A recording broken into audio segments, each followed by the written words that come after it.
등문공 상 두 번째. 풀 위에 부는 바람처럼. 안다고 해서 모든 것이 일시에 바뀌는 것은 아닙니다.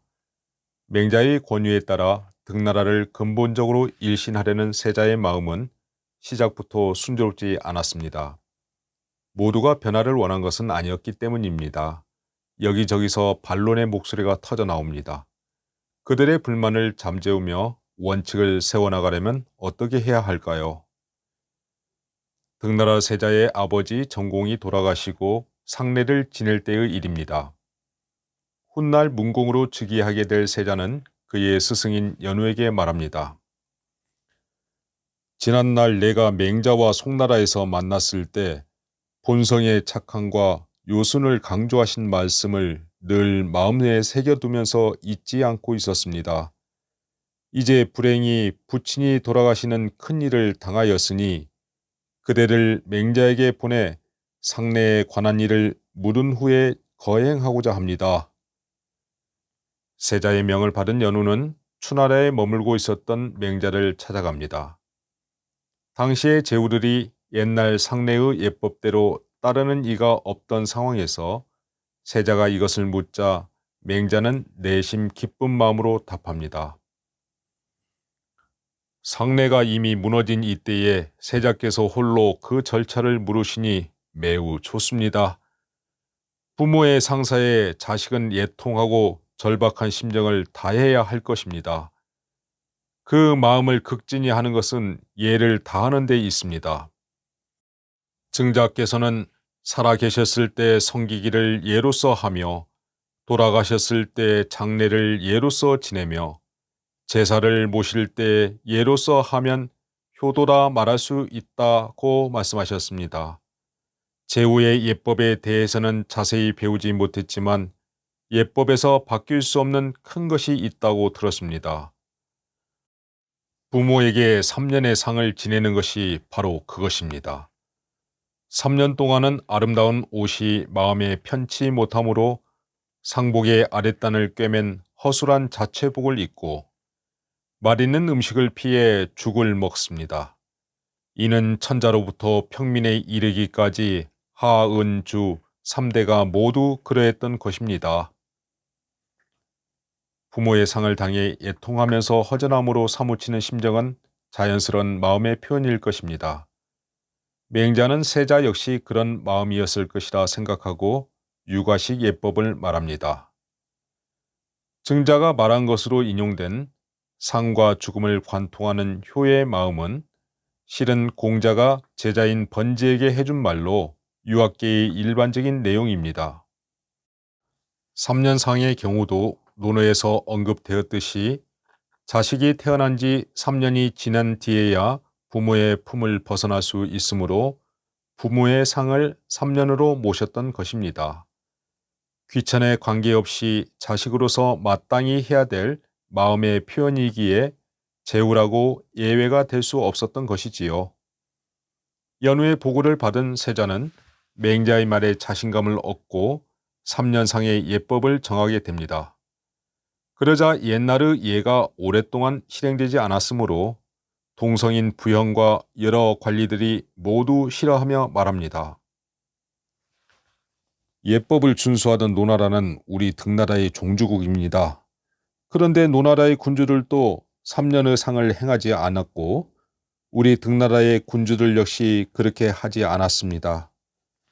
그런데 그대의 때에 이르러 이 법을 뒤집으려 하니 잘못된 것입니다. 또 옛 기록에도 장례나 제사는 선조가 하는 대로 따른다고 하였으니 우리들도 들은 바가 있어서 반대하는 것입니다. 세자로서는 난감해진 상황입니다. 맹자의 말대로 3년상을 거행하자니 모두가 반대하고 따르지 않자니 마음이 불편해지기 때문입니다. 쉽게 결정을 내리지 못하는 세자는 다시 한번 연우에게 맹자를 찾아뵙고 자문을 구하라고 말합니다. 그럴 것입니다. 상례가 무너진 지 오래된 상황에서 하루아침에 옛날의 예를 행하려고 하니 부형과 백관이 만족하게 여기지 않을 법도 합니다.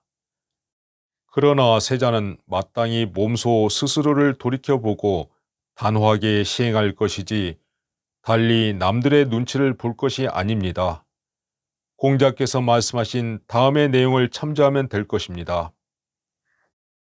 임금이 죽으면 세자는 직접 명령을 내리지 않고 정치를 육경의 우두머리인 총재에게 유임하여 모든 관원들이 그의 명령을 따르도록 한다. 그리고 세자는 죽을 먹으면서 숫덩이가 될 정도로 얼굴에 슬픔을 다하며 시신이 모셔진 자리에 나아가 곡하면서 그 슬픔을 다할 따름이다. 그 모습을 본 모든 관료나 이를 맡은 유사들이 감히 슬퍼하지 않을 수 없는데 이는 먼저 윗사람이 솔선수범하였기 때문이다. 위에서 좋아하는 일은 아래에서 감동하여 위에 있는 사람보다도 더 좋아하는 경우가 있다.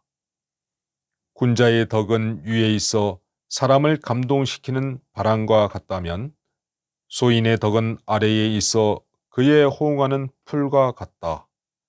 풀 위에 바람이 더해지면 풀은 반드시 눕고 군자의 덕으로 소인을 감동시키면 반드시 한편으로 쏠린다. 이제 세자는 위에 있는 군자이십니다. 기꺼이 스스로 그 슬픔을 극진히 하면 부영과 백관이 감히 슬퍼하지 않을 수 없을 것입니다. 이 모두는 세자에게 달려있을 따름이니 어찌 달리 구할 것이 있겠습니까? 논어에서는 초상집풍, 즉 풀 위에 부는 바람처럼 군자의 덕에 감화를 받아 모든 이들의 마음을 하나로 모으는 힘을 말합니다. 맹자는 3년상에 대한 많은 이들의 반론을 잠재우는 해법으로 솔선수범의 자세를 제시합니다. 부모의 상에 정성을 다하는 세자의 진정어린 마음을 보여달라는 것이지요. 연후에 보고를 받은 세자는 그렇다, 정말로 나하기에 달렸다고 다짐하며 3년상을 행하기로 단단히 마음먹습니다.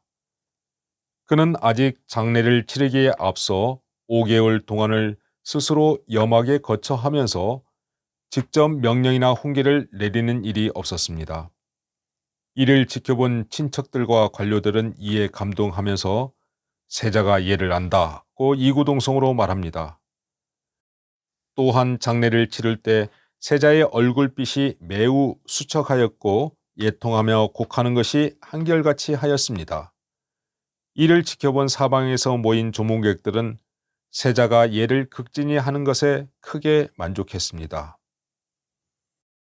부모의 장래에 그 마음을 다해야 한다는 맹자의 말 한마디가 세자의 마음을 다잡는 계기가 되었고, 주변의 반대를 무릅쓰고 문제의 원인을 자기 스스로에게서 찾아냅니다.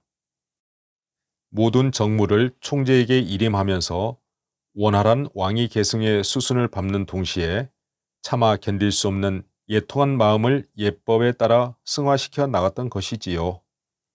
이렇게 정성을 다하는 진정성은 주변을 감동시켜 모두의 잠재적 동의를 이끌어내게 됩니다.